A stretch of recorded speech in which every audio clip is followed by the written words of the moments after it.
नमस्कार। तो honoured personality के इस खास कार्यक्रम में जहां हम लगातार आपको साहित्य अकादमी पुरस्कार विजेताओं से मिलवा रहे हैं, आज इस कड़ी में हमसे जुड़ रहे हैं गजे सिंह राजपुरोहित जी, जो जोधपुर से आते हैं और पड़कती प्रीत काव्य संग्रह के लिए इन्हें वर्ष 2023 का साहित्य अकादमी सम्मान दिया गया है।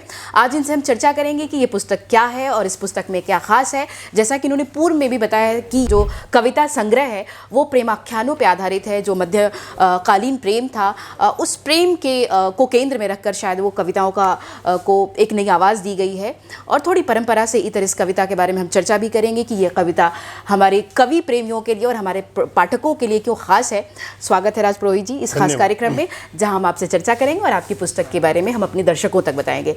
पड़कती प्रीत क्या खास है, इसका शाब्दिक अर्थ हमारे दर्शकों को बताएं। इसकी सबसे बड़ी बात तो ये है कि जो राजस्थान के लोक में रची बसी प्रेम कथाएं हैं और आज भी ये लोक के कंठों में बसी हुई है, तो वो मध्यकालीन जो प्रेम कथाएं हैं उन प्रेम कथाओं को पहली बार आधुनिक सोच से मानवीय संवेदना के साथ पहली बार उनको एक प्रबंध काव्य के रूप में लिखा गया है और उस प्रेमाख्यान में जुड़े हुए हर एक कैरेक्टर को एक जगह खड़ा किया गया है। अब उसमें कैरेक्टर में उस नायक और नायिका के साथ ऊंट भी हो सकता है, उस नायक और नायिका के साथ एक खरगोश भी हो सकता है, उस नायक और नायिका के साथ एक बैल भी हो सकता है। इसी तरह प्रकृति से जुड़े बहुत सारे वाद्य यंत्र हैं जो इन प्रेम कथाओं से जुड़े हुए हैं। और ये जो प्रेम कथाएं हैं ये अद्भुत प्रेम कथाएं हैं। इस प्रेम कथाओं की सबसे बड़ी विशेषता ये आज के ज़माने में बताता हूँ, पूरी दुनिया को आज अगर सबसे किसी बात की ज़रूरत है वो है प्रेम की। और ये प्रेम अलग क्यों है? आज का जो प्रेम है आप उसमें देख के जो ही एक व्यक्ति या एक नायक या नायिका एक दूसरे से प्रेम का इजहार करते हैं और इजहार करने के 1 या 2 दिन बाद ही वो अपने अधिकार की बात करते हैं कि मेरा क्या होगा, वो अपने हक की बात करते हैं। और प्रेम में हक जताया नहीं जाता है, अधिकार जताया नहीं जाता है, प्रेम में समर्पण होता है। अगर नायक या नायिका एक दूसरे के प्रति अगर समर्पित हो जाए, तो अगर समर्पित होने का मतलब है कि अगर नायक नायिका के सामने हार जाए या नायिका नायिका के सामने हार जाए, तो जो जिसके सामने हार जाएगा वो उसको जिंदगी भर बाहर कहीं नहीं हारने देगा, वो उसको हमेशा विजेता देखना चाहती है। आज राजस्थान के जितने भी आप शादी जो परंपराएं शादी की, ये देख ली कि पति और पत्नी का जो रिश्ता है वो रिश्ता ये होता है कि वो एक दूसरे के प्रति समर्पण होता है। वो अधिकार की कामना नहीं करते हैं कि मुझे ये चीज़, मैंने आपके दिन पर काम किया तो मुझे शाम को ये मिलना चाहिए। वो चाहते हैं कि मेरे पति को मैं खुश रखूं और पति चाहता है कि मैं अपनी पत्नी को खुश रखूं।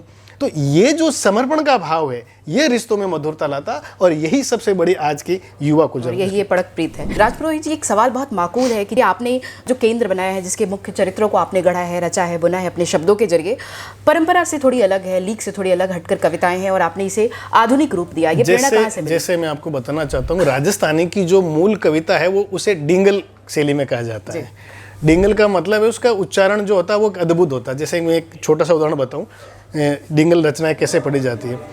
तू गुण गहिर गिरवाण गत वज्र शरीर विधानम सिमरो नंद समीर रो महावीर हनुमान पृथ्वी चहुकुटा प्रगल वदे विमल जसमेल शुर हड़मत वंदे शकल अतुड़ी बल जरेल तू अतुड़ी बल झेल भुजा वृंद भूजल सायर लंगे उजेल सती गज ढेल प्रजालन लंक तरणो गढ़ मारुति नंदन हेल मति नित तेल सिंदूर चढ़े कपि नायक भाव अकेले सुनो ये भली अजरेल जयो हनुमान अणंकल बेल करे बजरंग बली जियो बेल करे बजरंग बली। क्या बात है। तो ये जो तरन्नुम है ये राजस्थानी का प्राण था। ये इसमें नाद सौंदर्य या ध्वनि सौंदर्य, लेकिन वर्तमान में जो रचनाएं लिखी जा रही राजस्थानी की वो आधुनिक भारतीय साहित्य में या आधुनिक दृष्टि में जिस तरह की अपन 21वीं सदी की जिसे कविता कहते हैं वो उस पैटर्न में जो छंद उसमें करीब करीब नहीं अपन कह सकते हैं, वो उसमें लय तो आपको फिर भी मिल जाएगी। जी हाँ, तो हम लगातार बातचीत कर रहे हैं राजपुरोहित जी से, जिन्हें साहित्य अकादमी सम्मान 2023 राजस्थानी भाषा के लिए सम्मानित किया गया है।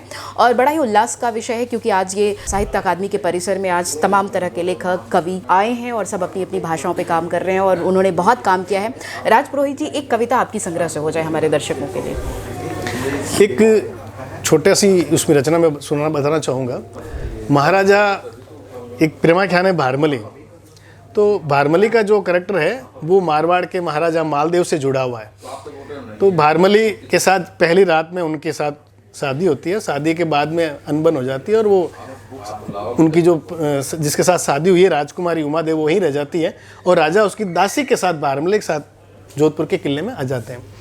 तब और उनकी मृत्यु के बाद उनकी जो पत्नी जिसके साथ उन्होंने 7 फेरे लिए थे वो उनके साथ अपने आप को समर्पित करती है। तो उसमें उस वक्त मैंने मालदेव को कहा था, उनको मैंने लिखकर संबोधन करके कहा था कि राजा जी राज करणो सोरो पण घर बसाणो दोरो। राजा जी राज करणो सोरो यानी आप सत्ता चला सकते हो, लेकिन एक औरत के साथ जिंदगी बिताना, एक उसको प्रेम से, उसको मान सम्मान के साथ बिताना, ये अपना में बड़ी बात है, ये एक बहुत अद्भुत काम है। तो राजा जी राज करणो सोरो पण घर बसाणो दोरो।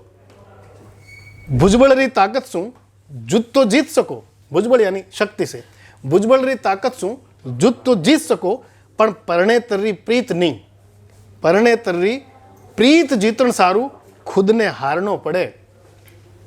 थे उनरे सामी एकर हार जाओ वे थाने जलम जलम जीतावे आखा संसार में। यानी एक बार आप नारी के सामने हार जाओगे, उसके सामने समर्पण कर दोगे, तो वो नारी कभी भी आपको जिंदगी में कहीं भी हारने नहीं देगी, कहीं भी नीचा झुकने नहीं देगी। क्या बात है, बहुत खूब। राजपुरोहित जी बता रहे थे आप उनको सम्मान दें और उनको आप आगे बढ़ने का अवसर दें। राजपुरोहित जी, जब अगर हम मौजूदा स्थिति की बात करें जहां पाठक वर्ग सिकुड़ रहा है, हमारे पास हिंदी के पाठक वर्गों की भी संख्या कम हो रही है, ऐसे में राजस्थानी कविताएं ही क्यों पढ़े लोग? देखो, राजस्थानी कविताएं जो है, पाठक सबसे बड़ा राजस्थानी का बहुत बड़ा पाठक है, पाठकों की कोई कमी नहीं है। और यहाँ साहित्य अकेडमी के जितने भी प्रकाशन होते हैं, मैं समझता हूँ उसमें राजस्थानी के प्रकाशक बहुत अच्छी मात्रा में हो रहे हैं।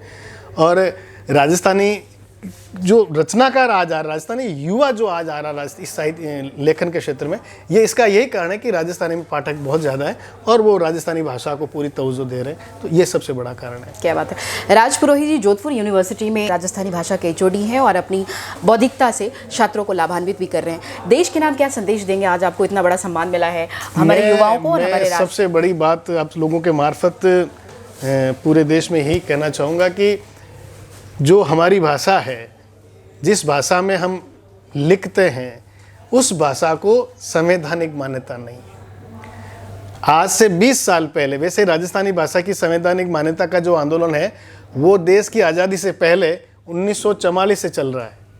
आपको आश्चर्य होगा, 76 वर्ष में एकमात्र ऐसा आंदोलन है जो राजस्थानी भाषा की मान्यता का आज़ादी से पहले शुरू हुआ, आज तक चल रहा है।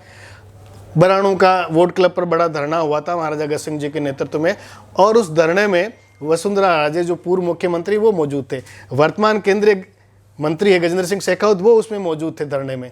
लेकिन बहुत सारे राजनेता राजस्थानी भाषा के नाम पर इतने बड़े बन गए, लेकिन बड़े बनने के बाद राजस्थानी भाषा के लिए उन्होंने आज तक कुछ नहीं किया। ये मैं बिल्कुल ईमानदारी से कहना चाह रहा हूँ। और यही कारण है कि इसी राजनीतिक उदासीनता की वजह से राजस्थानी भाषा को आज तक संवैधानिक मान्यता नहीं मिल पाई।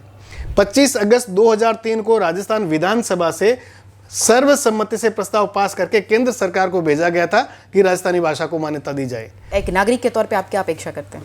अपेक्षाएं तो यही है कि राजस्थानी भाषा को संवैधानिक मान्यता मिलनी चाहिए और जितनी जल्दी हो उतनी मिलनी चाहिए। अब तो ये देर हो रही है, इससे राजस्थानी भाषा के युवाओं को बहुत नुकसान हो रहा है। आज राजस्थानी भाषा के युवा के रोजगार से, उनके पेट से जुड़ा हुआ सवाल है। राजस्थानी भाषा की मान्यता राजस्थान की अस्मिता का सवाल है।